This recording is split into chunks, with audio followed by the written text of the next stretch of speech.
production of renewable and clean electricity. And if I can give some figure, because it will be a kind of teasing of our think paper, what we looked at, it's based, on the Refuel EU mandate by 2050, meaning that we would have like 50% of biofuel and 50% of synthetic fuel in the 70% of the mandate, for sustainable aviation fuel.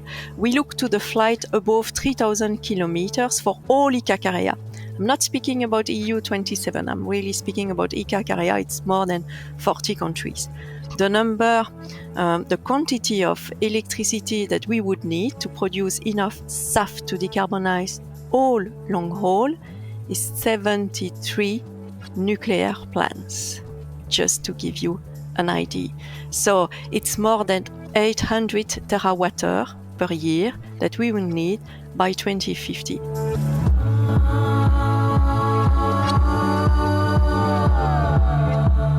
Welcome to the Aerospace Ambition podcast. I'm your host, Marius, an aerospace engineer with a passion for innovation.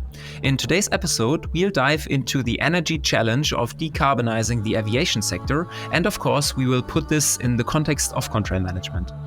My co-pilot today is Kilian Bartsch, a PhD researcher at the University of Cambridge, specializing in thermal management of hydrogen aircraft.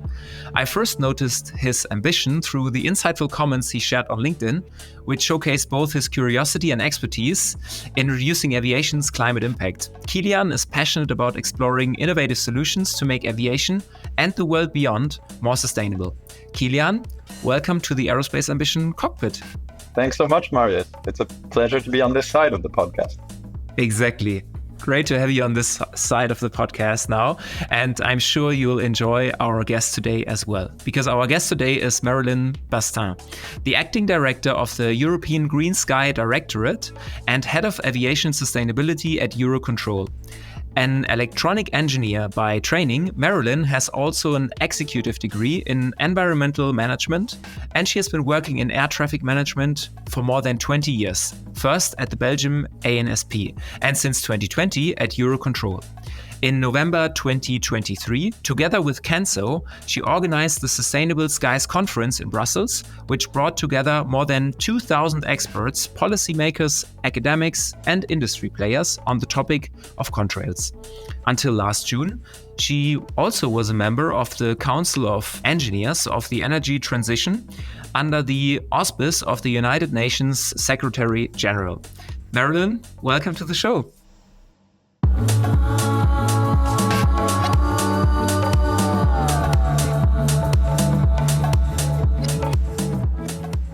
Hello, Marius. Hello, Kilian. Bonjour. Happy to be here today and to contribute to this podcast. Bonjour, Marylin. C'est un plaisir. And of course, we'll continue in English with this. But language is a topic that we'll start off with because acronyms, they are everywhere in aviation, and it might be confusing for newcomers. There are so many acronyms and players here, and we would like to first underline the role of EUROCONTROL. There is, for example, ICAO, which is a UN agency. You have IATA or CANSO, which represent the interests of airlines and ANSPs, respectively.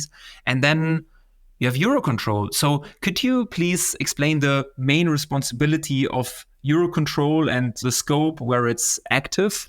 It's an excellent question. I don't know how much time we have because I could speak forever about that, but I'm going to explain you where we are. Actually, we are working with everybody because our mission is to support the whole aviation industry.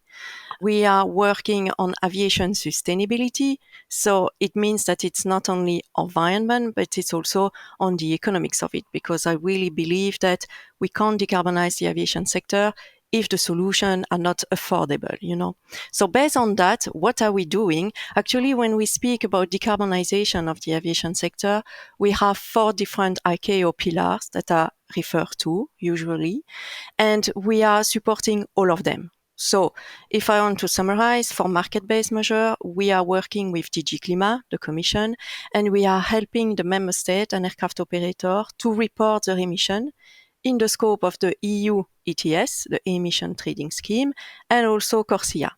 On the ATM side, now, of course, because we are also the network manager, we are working with all our stakeholders to make our flights more efficient, but also the whole European network as a whole more efficient. Because I'm used to say that the best emissions are the ones that are not emitted at all. So if we can reduce our fuel consumption, we will decrease both CO2 and non-CO2 emission, by the way, because non-CO2, it's not only about contrails, it's also about NOx and other pollutants. So it's really important that we can work, with our fuel efficiency to be better in this respect. But we are also supporting new disruptive technology, such as the entry into service of new kind of aircraft, like hydrogen, electric, hybrid aircraft, because we expect their performances will not be the same that the conventional fleet. Therefore, we need, to integrate them into our European network. And finally, we are also working on sustainable aviation fuel because we are publishing different papers in which we look to the energy side of it, because this is one of the biggest challenge for us. We really believe that the real challenge of the decarbonization of the aviation sector, and to be clear about all transportation sector as a whole, it's really the energy challenge behind this. But we are not working only on the emission side. When we speak about sustainability, there is also the climate change, adaptation and resilience, because the aviation sector is also suffering from climate change impact, and therefore they need to be better prepared. We just have to look what happened during the summer. We had a lot of extreme weather conditions. We need to better manage them. So all our stakeholders need to be prepared, but also the network manager itself, by the way. So this topic is very important to us. It's high priority. And again, we are working with our stakeholder to be better on this respect. And the financing now of the aviation sustainability is also important. So it's clear for us that the aviation sector needs to get access to green funds to be able to decarbonize, because the more they can invest at an earlier phase and the better we will be able to decarbonize. So it's really important. And all of that, you can find this in our new platform of services, which is called Flying Green, which is tackling all the dimension that I have just mentioned before. So you can have access to our data. We know this first version is quite simple, but it will improve over time. We are adding new functionality. A new version is planned before end of this year, and we will have a new one next year, complementing already the different pillars of this new platform. In a nutshell, it's what we do. I told you I would speak a lot. No, it's totally justified. And I like this nutshell version of EUROCONTROL activities. Maybe you could stress once more the interaction with the regulation. In my perception, if you really want to make a change, then of course there's no way around regulation, especially in a for-profit industry. So how do you interact with regulation? Alors, let's be clear. EUROCONTROL, it's an expert organization. We are not working on the regulatory framework. So it's more the role of EASA and the Commission to work on this. But what we do is that we support the Commission in the technical implementation of the environmental policy measures. So just to give an example, this new MRV that is coming on non-CO2, EUROCONTROL is helping DG Climat for the technical implementation. And we were discussing about which data are available at European network level, to implement that MRV, the monitoring, reporting, verification system that is currently under discussion. So it's really about providing our data, our expertise, but we are not discussing about the regulation itself. This is not our role. So I prefer to be clear on this. Great. Thank you. Very exciting. Yeah, you published a lot of reports. And so we're going to mention a few of them throughout this podcast. We're also going to put the details of them in the show notes for anyone who's interested to check that out. One of the key ones are your long-haul decarbonization, the Think paper, and the Alliance for Zero Emission Aviation's Vision paper. So a lot of industry roadmaps, for example, those by Boeing and IATA, rely mainly on so-called sustainable aviation fuel, or SAFs. In particular, what some call biokerosene, where biomass is converted to a drop-in alternative to fossil jet fuel. Most of today's biokerosene comes from used cooking oil, but all sustainable feedstocks that are being considered are limited. And so as new feedstocks are coming into play, How do you think we can balance maintaining high sustainability standards while avoiding not having enough biokerosene or it being too expensive? Okay, this is interesting because you are referring our paper, and actually this specific subject you are referring to about the feedstock, which is available or not, it's something that we will discuss in our next paper, which is going to be published normally in October. And in this paper, we are emphasizing the fact that with synergies with other transportation sector, maybe the aviation sector could get access to more feedstock. I'm going to explain you. With the electrification of the road sector, the biodiesel feedstock could be used by the aviation sector. So it could be a way to get access to more feedstock. And based on our analysis, if we could get access to those feedstock, it could be possible to produce all the SAF that is needed for refuel EU aviation initiative. So it's really important to understand that we can work alone on this. And if I may say on the sustainability criteria, for me, this is really essential because I understand the open discussion about other pathway, and other kind of feedstock, but we need to remain sustainable because it doesn't make any sense to use feedstock that are not really sustainable. And on this, I really believe in what has been defined in the RED directive. So I think we really need to be compliant to that. So we need to be cautious because we need also to pay attention to biodiversity, because when we speak about sustainability, it's all dimension of it. And it's not only just about reducing emission, it's also about to take care of our planet, if I may say. And based on our analysis, we are very optimistic because we see that if we are doing synergies, if we are reusing the feedstock that are used by the biodiesel sector of the road, we could maybe accelerate the production of SAF for the aviation sector. On the other way now, when we are producing SAF, we are also producing co-products. And it's also something that we are going to explain in our paper. And this, could be very useful for the maritime sector.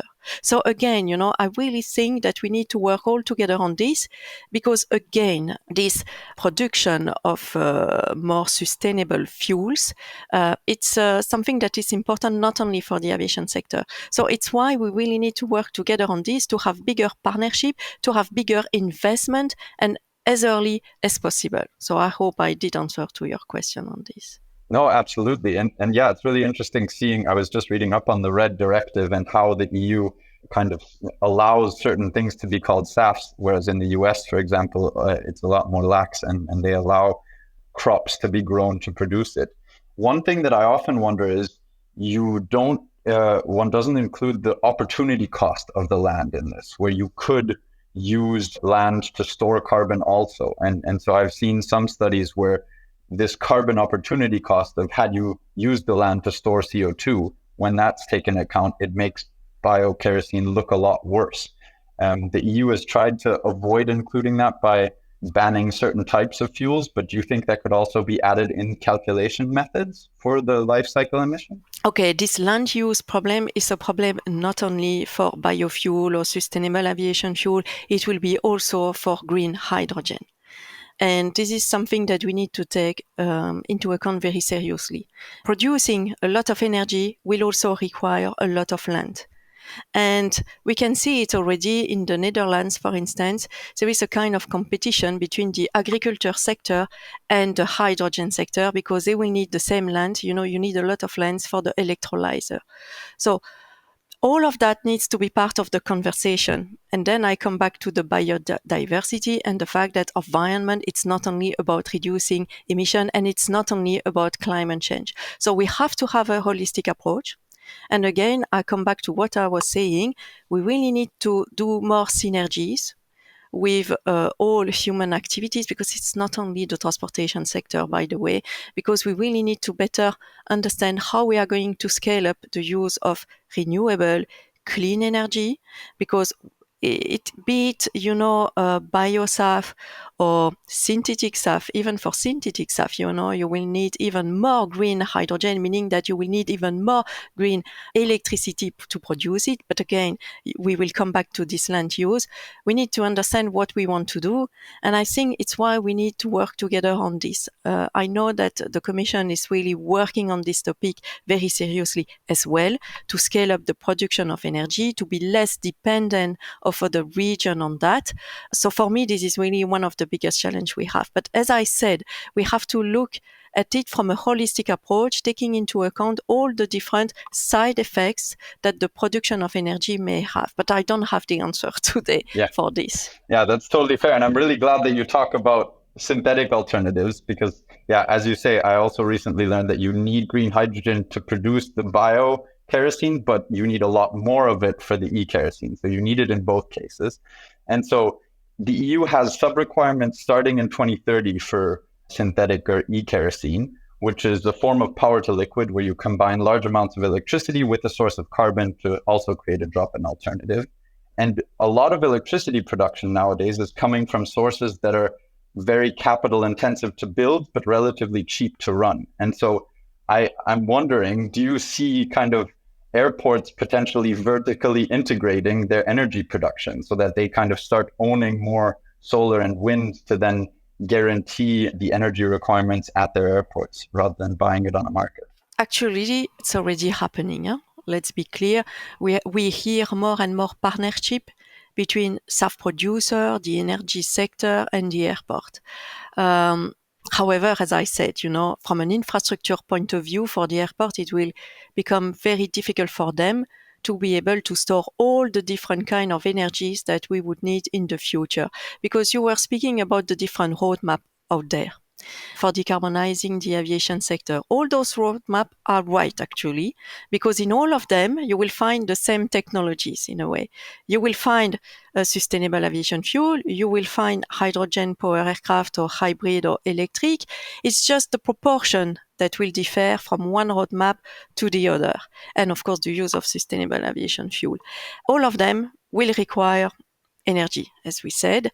And at the airport side now, if they want to operate the different technologies, they will have to store all those different energy.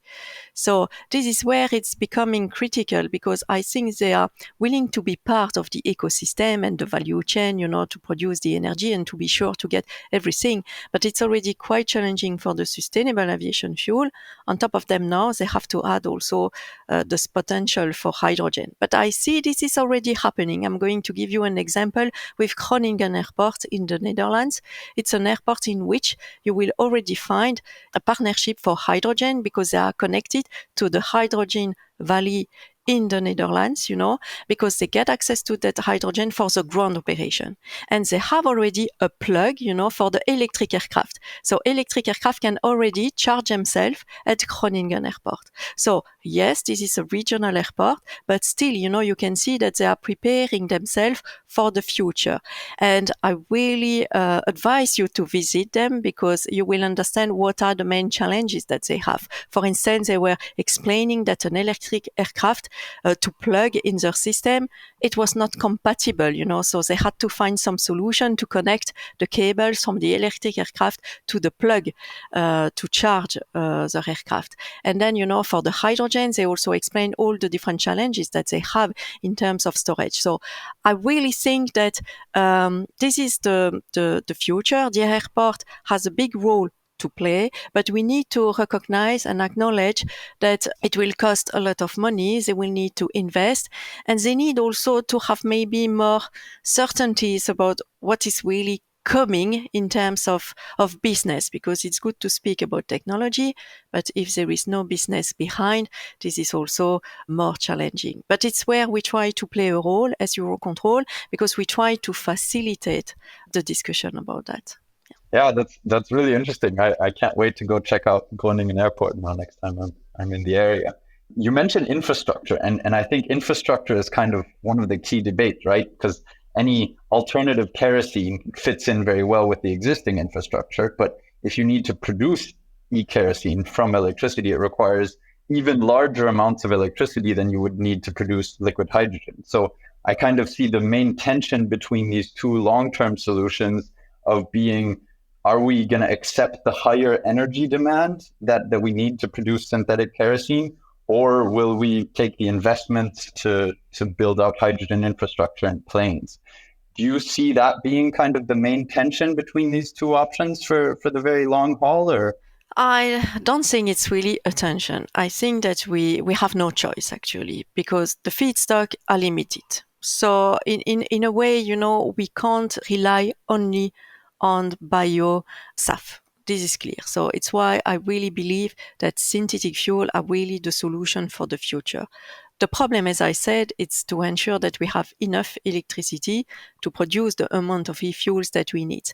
But it's not one or the other. We will need both. And it's why really we need to work on this energy dimension. We need to accelerate the production of renewable and clean electricity. And if I can give some figure, because it will be a kind of teasing of our think paper, what we looked at, it's based, on the Refuel EU mandate by 2050, meaning that we would have like 50% of biofuel and 50% of synthetic fuel in the 70% of the mandate, for sustainable aviation fuel.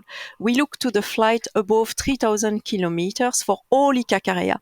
I'm not speaking about EU 27. I'm really speaking about ICAC area. It's more than 40 countries.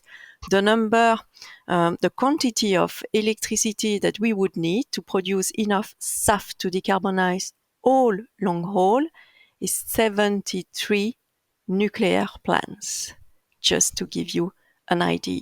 So it's more than 800 terawatt-hour per year that we will need by 2050. But it includes not only SAF for the aviation sector, but also the co-product that I was mentioning before, meaning that we could support also the maritime sector. So, this is really a huge challenge, because we know what we need to do. So let's make it happen. This is really my point. And it's why we need to invest as early as possible in all those new development for clean energy. Yeah. These are plans that we would need on top of the existing plans that there are? I think that based on the plan for energy production, we don't have enough energy, let's be clear. So we really need to accelerate and to produce more energy. That's clear. But this is not only for the aviation sector, it's for all. Just look to the road sector and the electrification of the road sector. The grid is not ready, for instance, So there is still a lot of challenges when it comes to the electrification of the whole transportation sector. And my message is to say, okay, yes, the aviation sector needs a huge amount of electricity to decarbonize. But it's the same for the road sector, it's the same for the maritime sector, and it's also the same for the rail sector. All of them needs a huge amount of green electricity. And it's not there yet, let's be clear. So it's why it's quite challenging. And if I may say, I hear a lot of things about, but the aviation sector is not sustainable. And I would like to correct this, because who is sustainable today, really? If you are taking a train now, it's perceived like you are sustainable because it's driven by electricity. Yes, but if your electricity is produced by coal, it's not what I call a sustainable transport. So I think we really need to be clear on this. The aviation sector, yes, it's challenging to decarbonize it. But today, no transportation sector is sustainable yet. Because if you look to the production of electricity in Europe, it's still brown, meaning based on fossil fuel energy, on many countries, The one who is very green, if you look to the electricity map of Europe, is France, but it's because it's based on nuclear energy. And this is another debate that I will not start. Is it really sustainable or not? But this is all those kind of questions that you may ask yourself, because the aviation sector is criticized so much, while actually it's a common challenge for all transportation sector, and we should be a little bit more fair to that. And why I'm insisting on that, it's because the aviation sector is suffering to get access to enough green funds. Why? Because also the financial sector needs to invest in green projects. And sometimes the aviation sector is still seen as not sustainable enough, to invest in that sector. But this is completely unfair, because we are really working on our decarbonization. We know how to do it. But we need access to these green funds to be able to accelerate our decarbonization. And it's why, I try to a little bit put more balance on what is said on the aviation sector. Yeah, it's such a hard debate, right? Because like aviation can satisfy needs that trains will definitely struggle to, but then there are also cases where trains can compete with aviation. And I mean, battery or any electric aircraft is so far away, and electric trains are there today. You mentioned the difference with coal power plants not being the most efficient way to then reduce emissions, but even in the highest country with coal power in Poland, for example, it's decreasing really rapidly. And this is the combined efforts of reducing electricity emissions need to come with electrification. And this is why, the investment requirements are really big in aviation, and we really need to find ways to unlock those funds for sure. This kind of brings me to maybe a more technological aspect of batteries. I think the car industry a few decades ago definitely underestimated electric vehicles, and it definitely won't be the same with aviation. So commercial battery aircraft won't be crossing any oceans anytime soon. But I don't know if you've heard of the startup Elysian. They've looked at kind of a clean sheet battery aircraft designed with today's battery technology. So no magic batteries. And it's mentioned in the Alliance for Zero Emissions Aviation report. And they claim being able to carry 90 passengers for 800 kilometers, which would be a non-negligible portion of European emissions. It's still small compared to long haul, agreed. But do you kind of think the established players are having a bit of a blind spot like the car industry had 20 years ago, and that battery aviation is not being researched enough? Or could maybe China come and disrupt that with their battery expertise? Or do you think it's definitely stuck, that it'll never exceed over 1,500 kilometers? I really believe that there is a lot of work on battery, simply because I was at an event in Florence a few weeks ago in which, aircraft manufacturers were explaining their plans and what's happening. And clearly, battery technology is one of the cornerstone of this new technology, because we still need to find battery with a better energy density. There is also the heating of those batteries that needs to be solved. So it's why there is still a lot of research on that. Now, let's be clear. I think that depending on the segment, you will have different technology. For long haul, we are not there yet for the full electrification. We have published this in one of our previous paper, in which we explain all the reason why it's not possible, because we had a clear visual. If you would have the battery big enough, to make your aircraft flight, then you would see that it would take, it's the size of a rocket, if I may say. And this is not possible. Of course, if we could work on the technology of the battery, maybe, in 100 years, maybe we will be able to do it. But we are not there yet, because what needs to be done in terms of battery is not possible to achieve for long-haul flight. However, now, for other business segment, we really believe this is possible. And we are working very closely with different aircraft manufacturers, and we see that we are not so far from it. And also, I would like maybe to explain that there are two different visions about that, because there is the vision of ASEA, the Alliance for Zero Emission Aviation, and you have also the vision of clean aviation. And what is the difference between those two visions, ASEA, the vision is more to say a zero emission aircraft is an aircraft which is not emitted at all. So they only believe in electrification, full electrification, or hydrogen. Hybrid, it's not really an option. If you look now to the clean aviation vision, it's the opposite. Like for the road sector, and to come back to your question, they believe that first we will start more with hybrid aircraft. Alors, who is right? Who is wrong? I don't have the answer, because again, I think that there is room for everybody in this market. Full electrification, it will be clearly for the regional aviation, for very small segment at the beginning. And then, of course, the hybrid one is more indeed for the short haul. And the possibility to be implemented soon, is big with hybrid aircraft, because based on all the different events that I'm doing, I see that the technology is there not. But there are still some challenges that needs to be overcome. Because when we speak about hybrid aircraft, it's fuel cells, for instance, and we need to find a way, to control the heat of those systems, and also the weight that you have. So also the business models needs to be discussed. So, but on short term, we see that hybrid for short haul is an option.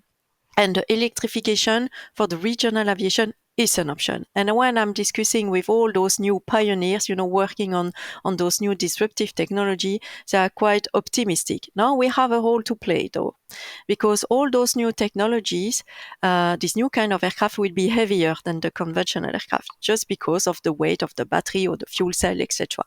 And if you look to the route charges system, and it's why I'm speaking about financing and helping the entry into service of those new aircraft. The current formula now for the route charges is based on the weight of the aircraft. So those new kind of technology will have to pay more with less passenger, because they have to uplift the weight of the battery or the fuel cell, which is not really fair, because you are flying in a zero emission aircraft or an aircraft who is emitting less, but you will have to pay more because you are heavier. So, this is the kind of things that, for instance, in EUROCONTROL, we are discussing with our member states, because there is something that could be done or that has to be done, and there are different options that are on the table. But we should tackle these issues, because it's not normal, that they will pay more. It will be even more difficult for them from a business model to make it happen. So it's why there is something to do here as well. Right. And you've spoken to, optimistic people and all the technologists that, of course, are also excited about new solutions. And that begs the question if we are maybe missing the obvious. Maybe we are not considering some solutions because they are too simple or maybe not exciting enough. For example, we could fly a bit slower, or we could use fossil kerosene with lower production emissions, or maybe even forcing older aircraft to retire earlier. So this would also reduce the emissions substantially. Are we trying to, for the sake of not even working on the exciting stuff, but also because of growth, are we trying to work on the most exciting things and neglecting things that are obvious but simpler? No, we are also working on this. So in the think paper we are going to publish, we are going to highlight the importance of fleet renewal, because again, as you were mentioning, fleet renewal, this is something that can be done again to decrease the emission directly, because new engine, new aircraft that are better in terms of fuel efficiency, it's already emission that you are avoiding. So this is really great. In our think paper, we did an estimation about the number of percentage of CO2 emission that could be spared thanks to a fleet renewal that would happen earlier. But again, how to incentivize airlines for this fleet renewal, because usually when you invest in an aircraft, it's for 20, 25 years. So again, they need to be incentivized to make this change. And this is not so easy. But we can see that some airlines are investing a lot in very efficient and new aircraft, because they know that they will decrease the cost of they will decrease the operating cost in a way, because they will burn less fuel. And at the end of the day, if you burn less fuel, you are also paying less.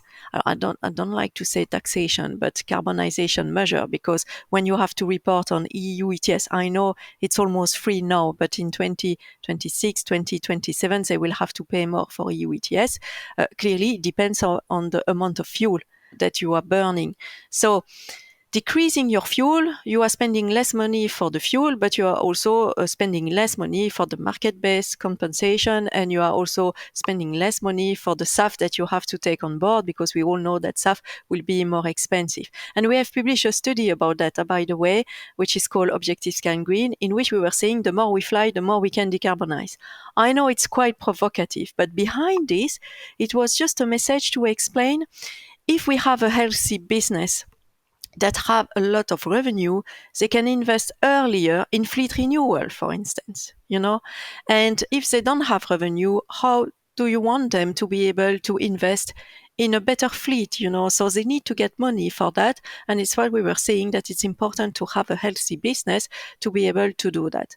Now, to come back to your other solution, like flying at a slower pace. Of course, this is the kind of things that are also discussed at network level. But again, we need new technology here because, our airspace is becoming more and more complex. First, we have less airspace because of the geopolitical context now. On top of this, now you have also more and more military exercise everywhere because of this geopolitical context. And then, you have this traffic, which is still increasing. And you have also extreme weather condition. That means that we can't fly in certain area. And then, now we have to think about non-CO2 in the future. And you have to mix all of that to be able to deliver the capacity that is required. Because now, let's speak a little bit of the demand. We can clearly see the demand is still there. I'm flying a lot to different events, and the airport are still full of tourists now. So there is clearly a societal need to fly. And I think it's our responsibility because we see this, that we need to accelerate the decarbonization. But as I said, the complexity is increasing. So with the current technology, it's becoming more and more challenging to assure that we can deliver the capacity that is required for the demand. So we need new technology. And for this, we have now the update of the ATM master plan, the air traffic management master plan. What it is, this document gives a vision, for the whole aviation industry about which technology are needed, to be able to increase our performance and to make our European sky the more sustainable to fly, because this is really one of the ambitions of this new ATM master plan. And there are some technology that are needed. More automation. Let's be clear. A cloud-based solution as well, because we need those data to be shared. So the data link, meaning that we have a smooth integration between the air and the ground in such a way that all information can be shared in real life. All of that will help to have a better efficiency at network level, and then we can integrate again this slower pace in the network. But you really need to have this automation that is there, what we call also the trajectory-based operation, that will help, to consider all the different factors and to find the best efficient trajectory that we may have. Yeah. Great, because it leads to the question of our previous guest in the tradition of the podcast. The previous guest was Jörg Buchsbaum from the German ANSP, Deutsche Flugsicherung. And in the context of ATM, he asked you, how would you rate the importance of environment in contrast to other key performance areas, such as cost, efficiency, capacity, and safety? This is an interesting question. For me, it's not a matter of importance. Safety is paramount in the aviation sector. We can't discuss this. But I believe that sustainability should be the same in a way that now in our generation, and because we have to work on our sustainability, when we implement new technology, new project, we have to do a safety assessment, but we have also to do an environmental assessment. For me, it's not about one or the other. We have to consider all of that. And of course, as I said, we have to look to the cost and the capacity, because if we look to options that are not affordable, that ANSP can't pay, it will never happen. So, this kind of what is more important, etc. For me, this is really strange because we need all of them. We need affordable solutions that are safe and sustainable, and that will support to provide the capacity that we need. Yeah, eventually, you want to consider all of these dimensions, right? And that's what makes it so complex. That's why everyone says there's no silver bullet here, because we are already at a point where we know about all the dimensions that need to be taken into account. We know that all of these have to be, somehow be factored into the equation. And now, another topic that has recently been included more and more in the conversations is the topic of non-CO2 effects, or particularly contrail management.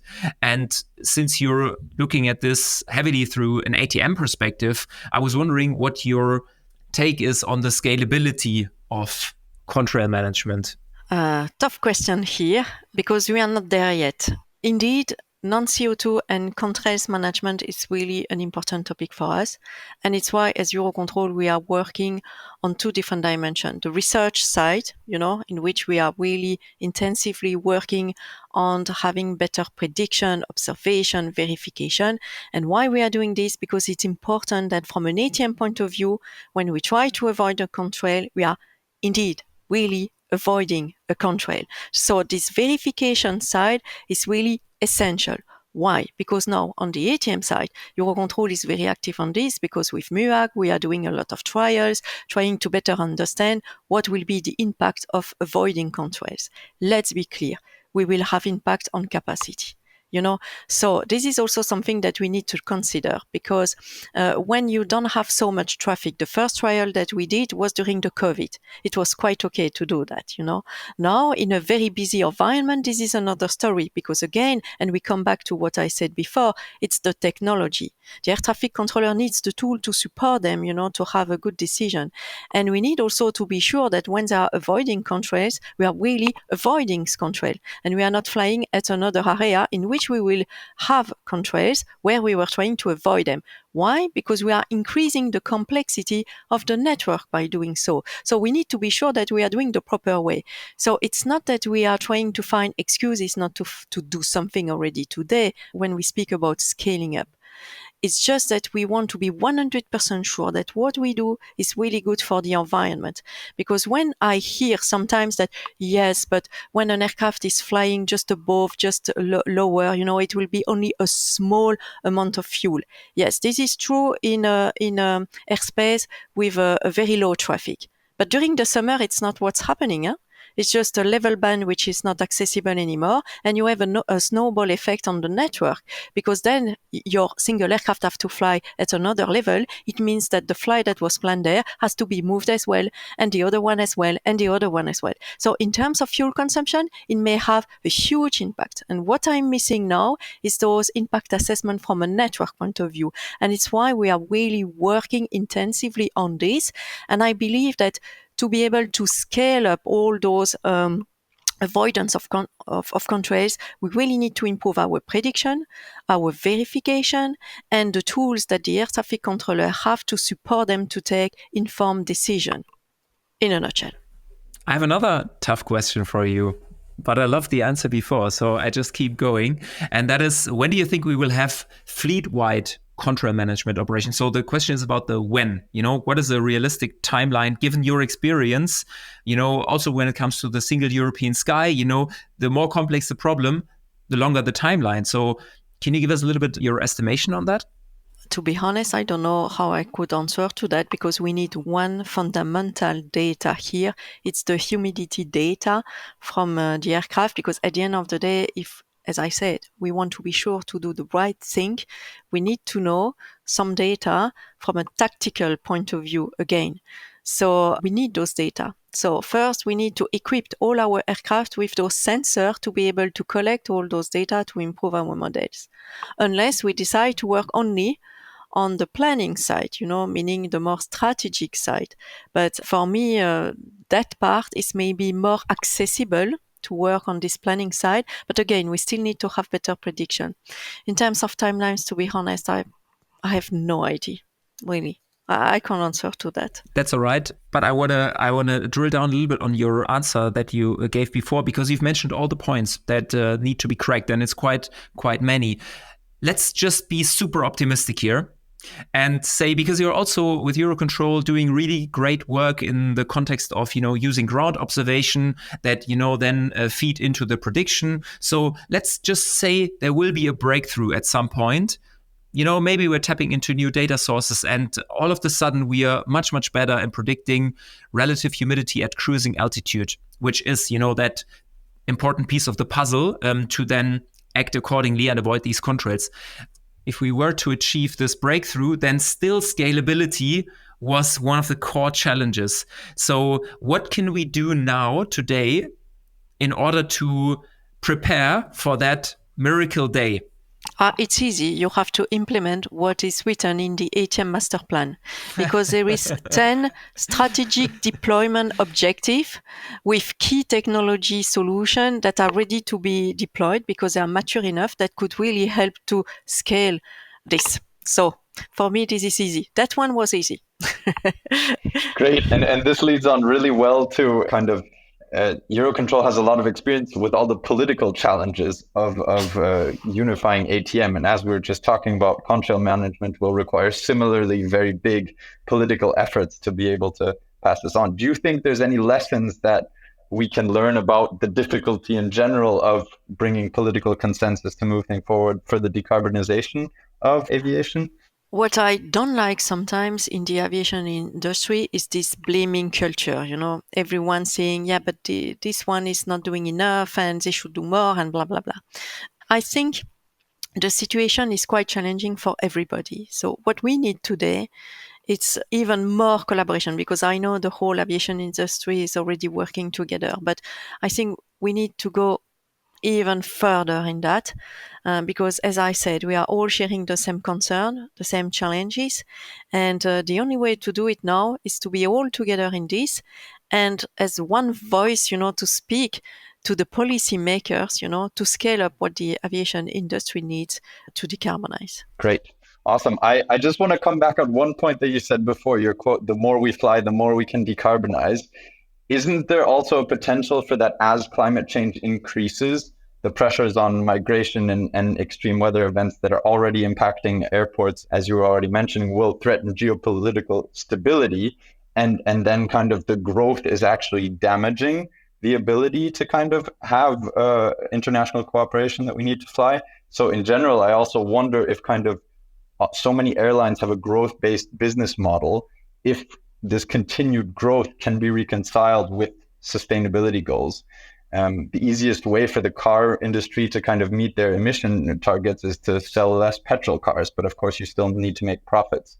And I was wondering, do you think it could be realistic to expect only growth if sustainable criteria are met? I think that question is quite relevant and valid, but why are we asking this only for the aviation sector? Because as we discussed during this podcast, everything needs more energy. It's like also the digitalization, the streaming, the transportation sector, everything, So I'm okay to speak about sobriety, but we need to speak about that from the whole society point of view. Because just thinking by flying less, we are going to solve the climate change issue. This is something that is not good. And actually, I have the feeling that for some people, they are just saying, oh, I didn't take the plane this summer. It's good for climate change, This is a little bit oversimplistic, I think. If we need to speak about flying less, I think we need to speak about consuming less as a whole. It's our way of living. Why I'm saying this? Because if we kill the European aviation, don't worry. Outside the airport, new airports are built with even 11 runways, and the traffic is really growing a lot. Is it sustainable on the long term? I don't know. What I know now is that in Europe, we have a lot of ambition to decarbonize the aviation sector. So we should really help our European airlines to be able to be competitive and to remain as sustainable as possible because we know how to do it. But if we have to speak about flying less, I would like to do it in a more global debate about our society to consuming less as a whole. Maybe the key to that is kind of having the fees not adapted, as you were saying before, to takeoff weight, but rather to an amount of carbon emitted, because that would then maybe incorporate it more into the prices. But yeah, that's another very difficult question to achieve on the political level. So changing any paying structure. Well, speaking about difficult questions, you also have the chance, Marylin, to pass on a question to our next guest. And our next guest is Professor Mark Stettler. Is there a question that comes to mind? Yeah, in terms of difficult question, I would like his opinion about the implementation of the monitoring, reporting, verification, process on non-CO2, including contrails. Does he think that this is the right tool to incentivize good behavior from an airline point of view? Right, we'll take it on. If you've enjoyed this episode, share it with someone you know, maybe who also studied electronic engineering like Marylin. So Marylin, this was a great pleasure. Thanks so much for your insights. And before I say goodbye, I want to say a big thank you for a great first appearance that Kilian made. So Kilian, thanks a lot for preparing and asking a lot of smart questions here. And thank you to both of you, Marius, Kilian. It was an exciting discussion. So thank you also for giving me this opportunity to share my views on this challenge. Thank you very much. Likewise, thanks a lot and speak soon. Bye-bye. Bye.